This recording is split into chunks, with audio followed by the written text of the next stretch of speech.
Dicionário, de Machado de Assis. Seja muito bem-vindo ao canal Amantes da Literatura, o espaço onde os grandes clássicos da literatura brasileira ganham voz, emoção e profundidade. E se alguém pudesse mudar as palavras para mudar a realidade? E se um governante acreditasse que bastava controlar a linguagem para controlar as pessoas? Em O Dicionário, Machado de Assis constrói uma fábula cheia de ironia, humor e crítica política.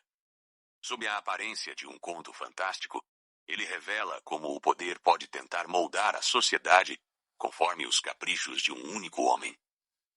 Mas também nos lembra que existem coisas que nem mesmo um rei consegue dominar. Tudo começa com um personagem improvável. Era uma vez um tanoeiro chamado Bernardino. Além de fabricar tonéis, ele era um demagogo. Alimentava ideias extravagantes, como a crença de que o mundo inteiro era um imenso tonel de marmelada. Na política, defendia que o trono deveria pertencer à multidão.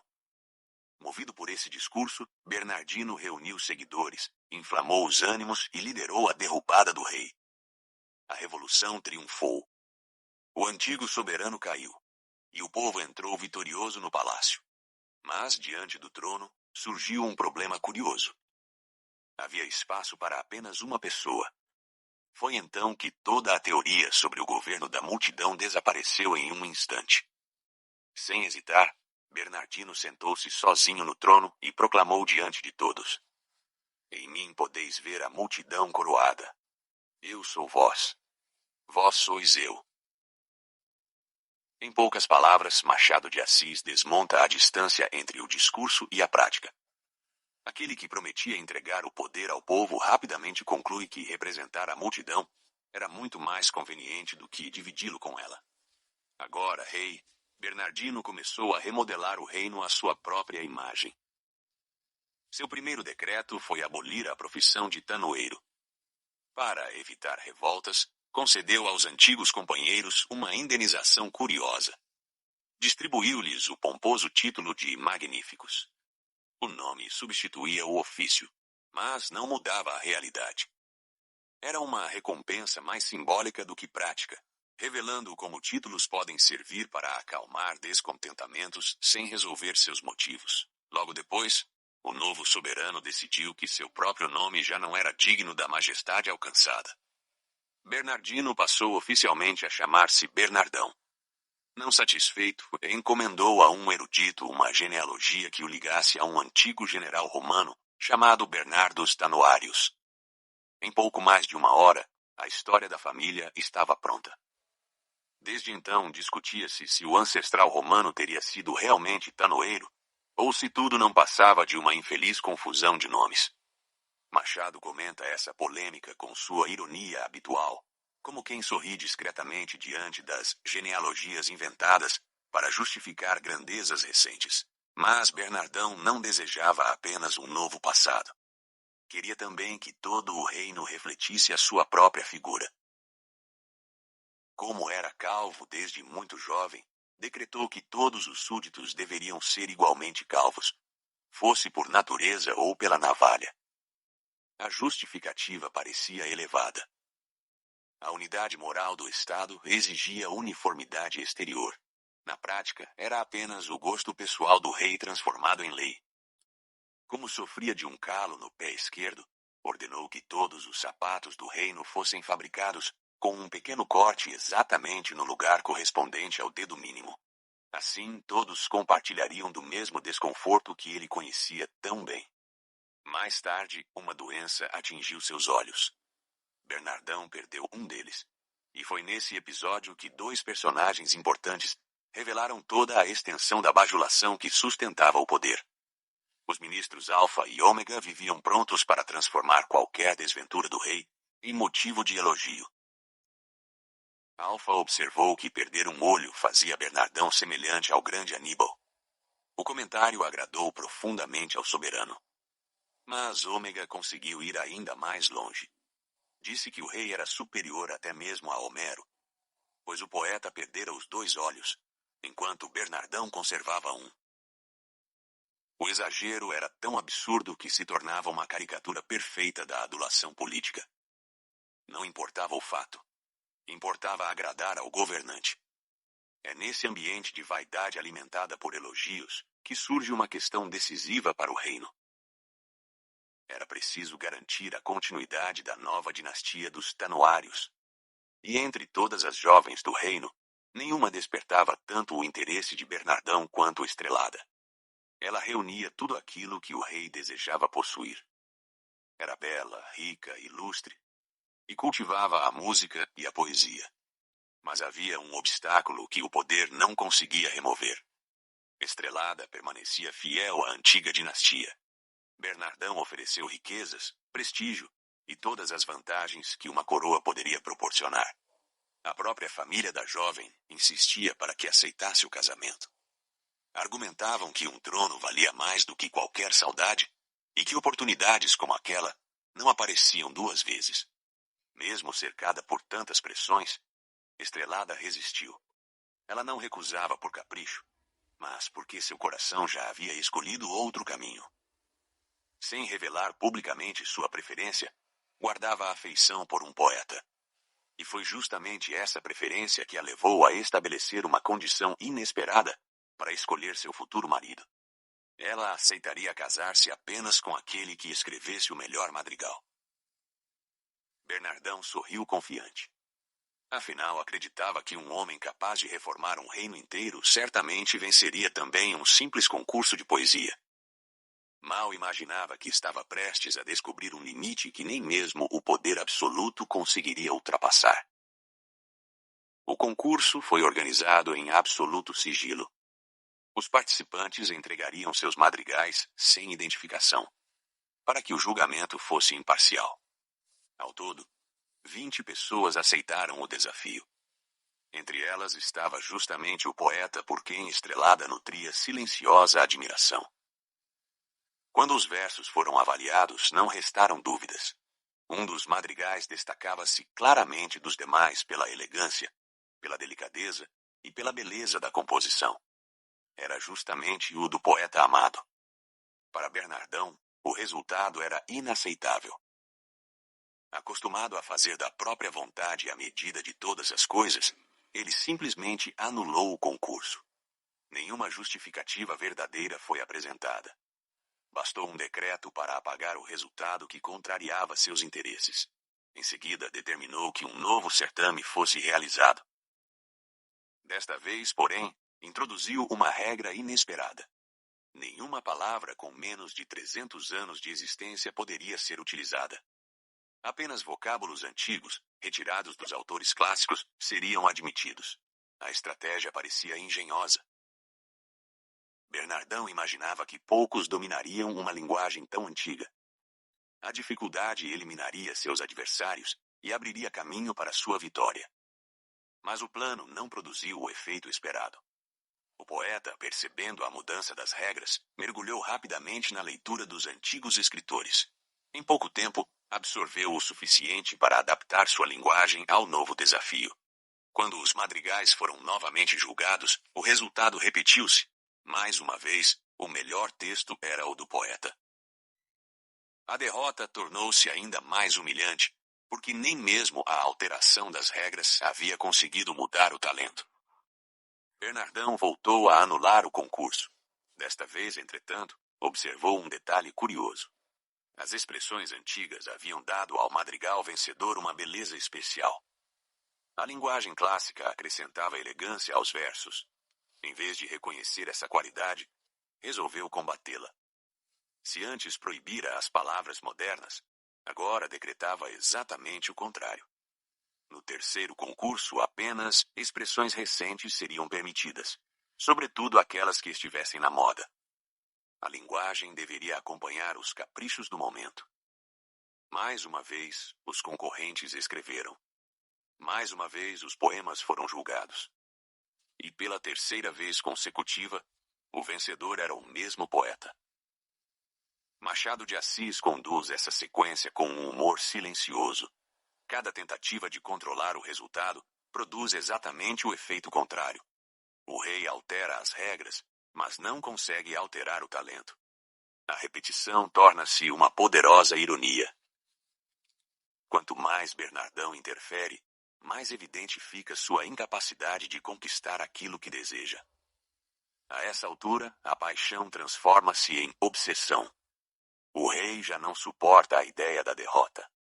Tomado pela fúria, chama seus 2 ministros, Alfa e Ômega, exigindo uma solução definitiva. Declara que, se não conseguir a mão de Estrelada, mandará cortar 300.000 cabeças.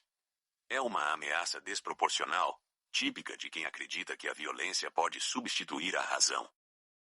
Os ministros retiram-se para refletir. Depois de algum tempo, retornam convencidos de haver encontrado o remédio perfeito. A proposta parte justamente daqueles cujos nomes simbolizam o começo e o fim do alfabeto. Segundo eles, o problema não estava no poeta, nem nos concursos, nem em Estrelada. O verdadeiro problema era a própria linguagem. Se as palavras continuassem existindo como eram conhecidas, o poeta continuaria encontrando beleza para vencer. Era preciso modificar o instrumento da poesia. Era preciso reconstruir o idioma. Por isso aconselham Bernardão a recolher todos os dicionários existentes no reino e confiar a eles a elaboração de um vocabulário completamente novo. Um idioma criado do zero. Uma língua que obedecesse apenas à vontade do rei. A ideia parece brilhante aos olhos de Bernardão.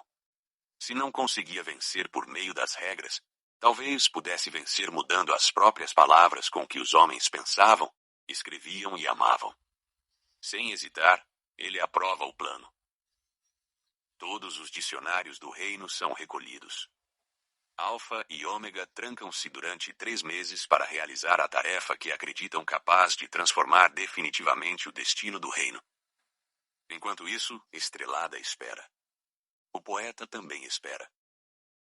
E todo o futuro daquela disputa passa a depender não apenas de um concurso, mas da própria sobrevivência da linguagem. É nesse momento que a sátira de Machado de Assis alcança uma dimensão ainda maior. A questão já não é apenas um casamento. É a tentativa de um governante de controlar o pensamento por meio das palavras. E o resultado dessa experiência revelará até onde o poder pode chegar. E onde ele inevitavelmente encontra seus limites. Depois de 3 meses de trabalho, Alfa e Ômega voltaram ao palácio levando a obra que consideravam definitiva. Nas mãos de Bernardão, depositaram um volume ao qual deram um nome grandioso. Dicionário de Babel. O título não poderia ser mais apropriado. Em vez de organizar a linguagem, aquele livro mergulhava todas as palavras no caos. Nada permanecia como antes. As expressões conhecidas desapareciam. As consoantes se acumulavam umas sobre as outras. As vogais pareciam dissolver-se. Palavras curtas tornavam-se enormes. Outras, antes longas, reduziam-se quase ao nada. Não havia harmonia, clareza, nem beleza. Era uma língua feita de fragmentos. Uma língua incapaz de transmitir a elegância da poesia ou a simplicidade da conversa cotidiana. Satisfeitos, os ministros apresentaram a solução final. Bastava que o rei decretasse aquele vocabulário como língua oficial do reino. Bernardão recebeu a proposta com entusiasmo. Abraçou os 2 ministros, recompensou-os com uma pensão generosa e transformou o novo dicionário em lei. A partir daquele momento, todos deveriam abandonar a língua que conheciam. O idioma do reino passava a ser aquele amontoado de sons incompreensíveis. O efeito foi imediato. A confusão deixou as páginas do dicionário e invadiu a vida das pessoas. Os habitantes já não sabiam como conversar. Os cumprimentos mais simples transformavam-se em ruídos estranhos. Em vez de um cordial "bom dia, como passou", ouviam-se expressões absurdas, sem qualquer beleza ou significado compartilhado. Machado de Assis cria aqui uma das imagens mais poderosas do conto. Quando a linguagem perde seu sentido, também se enfraquece aquilo que une uma sociedade. Não é apenas um dicionário que muda. É a própria possibilidade de compreensão entre as pessoas. Enquanto isso, Aproximava-se o concurso definitivo. Estrelada, percebendo o risco que o poeta corria diante daquele idioma artificial, propôs uma saída. Sugeriu que os dois fugissem. Era uma tentativa de escapar não apenas do rei, mas de toda a arbitrariedade que dominava o reino. O poeta, porém, recusou. Preferiu enfrentar o desafio. Antes de abandonar a disputa, queria descobrir se ainda era possível fazer alguma coisa. 90 dias foram concedidos para a composição dos novos madrigais. Mais uma vez, 20 concorrentes apresentaram seus versos. Agora, todos precisavam escrever utilizando aquela língua bárbara criada por decreto. Mesmo assim, quando chegou o momento do julgamento, aconteceu o inesperado. Ou talvez o inevitável. O melhor madrigal era, novamente, o do poeta amado. Nem a destruição do idioma havia conseguido destruir o talento. Nem o poder absoluto fora capaz de fabricar inspiração. Nem mesmo um dicionário imposto por decreto conseguira transformar mediocridade em beleza. A derrota foi insuportável. Tomado pela ira, Bernardão castigou os próprios ministros. Mandou cortar-lhes as mãos. Foi sua única vingança. Quanto à Estrelada, não ousou puni-la. Sua beleza continuava despertando nele uma admiração maior que a própria fúria. Sem alternativa, cedeu. A jovem uniu-se ao poeta que realmente amava. O rei, derrotado por aquilo que jamais conseguiu controlar, recolheu-se durante 8 dias à biblioteca. Ali passou o tempo lendo, caminhando e refletindo. No silêncio dos livros encontrou uma lição que nenhum decreto poderia revogar. Entre suas leituras estava uma sátira do poeta Garção. Os versos diziam que Apelles, Rubens e Rafael não alcançaram a eternidade pela simples cor das tintas, mas pela elegância da combinação entre elas. Era exatamente essa a resposta que Bernardão procurava sem perceber. A grandeza não nasce dos elementos isolados. Nasce da inteligência com que eles são reunidos. As palavras, por si mesmas, não produzem poesia. Assim como o poder, sozinho, não produz talento. É a sensibilidade humana que transforma letras em arte, ideias em beleza e linguagem em emoção. É por isso que a tentativa de controlar as palavras termina fracassando. Machado de Assis encerra seu conto lembrando que nenhuma autoridade consegue decretar o verdadeiro valor da criação. Pode mudar leis. Pode mudar costumes. Mas não consegue fabricar genialidade. Nem impedir que ela encontre um caminho para se manifestar. Mais de um século depois, essa pequena fábula continua surpreendentemente atual. Sempre que alguém acredita ser possível controlar o pensamento por meio das palavras, o dicionário reaparece para lembrar que a linguagem vive muito além dos decretos. E talvez seja justamente essa a maior ironia do conto. Bernardão conquistou o trono. Conquistou o poder. Conquistou a autoridade para mudar quase tudo. Mas perdeu a única disputa que realmente importava. Porque o amor, a inteligência e a verdadeira arte nunca aceitaram ser governados. E você, acredita que mudar as palavras pode realmente mudar a forma como pensamos? Ou a verdade sempre encontra um jeito de sobreviver? Muito obrigado pela sua companhia. E lembre-se, os grandes clássicos nunca falam apenas do passado. Eles continuam revelando quem somos. Até o próximo vídeo.